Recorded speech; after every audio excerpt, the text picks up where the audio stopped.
Hello बच्चों, हम करेंगे question number 7। In that joining figure it is being given that A O parallel to C D. Diagram आपको given है, A O parallel किसके है, C D के parallel है, and O B parallel to C E.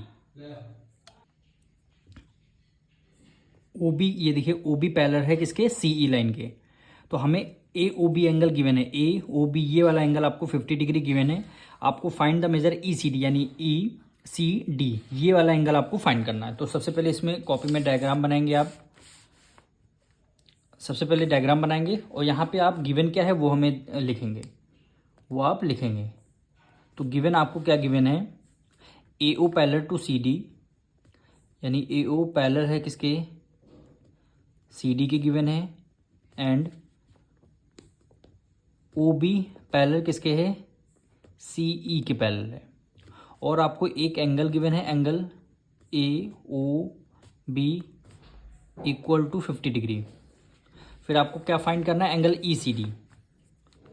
To find angle E C D, यानी ये वाला angle आपको फाइंड करना है, ई सी डी यानी ए वाला एंगल आपको फाइंड करना है।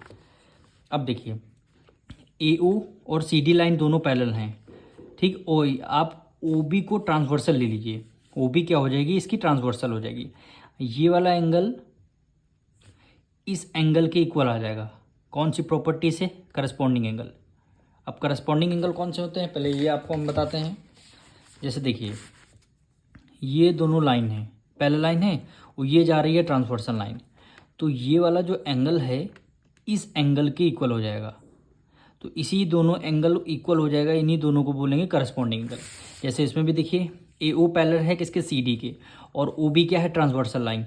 तो ये वाला एंगल जो है इस एंगल के इक्वल हो जाएगा, ये 50 डिग्री है तो ये भी आपका क्या हो जाएगा, 50 डिग्री हो जाएगा। रीजन क्या देंगे, करस्पॉन्डिंग एंगल।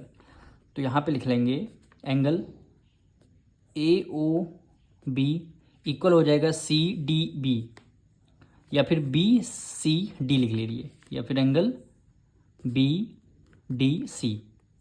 क्या रीजन देंगे, करस्पॉन्डिंग एंगल, करस्पॉन्डिंग एंगल।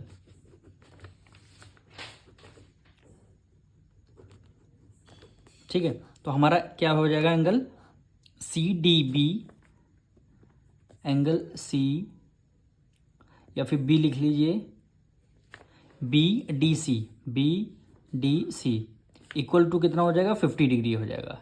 यानी बी डी सी यानी बी डी सी ये वाला एंगल हमने ले लिया, ये 50 डिग्री आ गया, ये वाला एंगल 50 डिग्री आ गया। अब देखिए C E parallel to O B question में गिवन है, क्वेश्चन में सी, देखिए C E parallel to O B, C E parallel किसके, ओ बी है, और सी डी लाइन क्या हो जाएगी, ट्रांसवर्सल लाइन।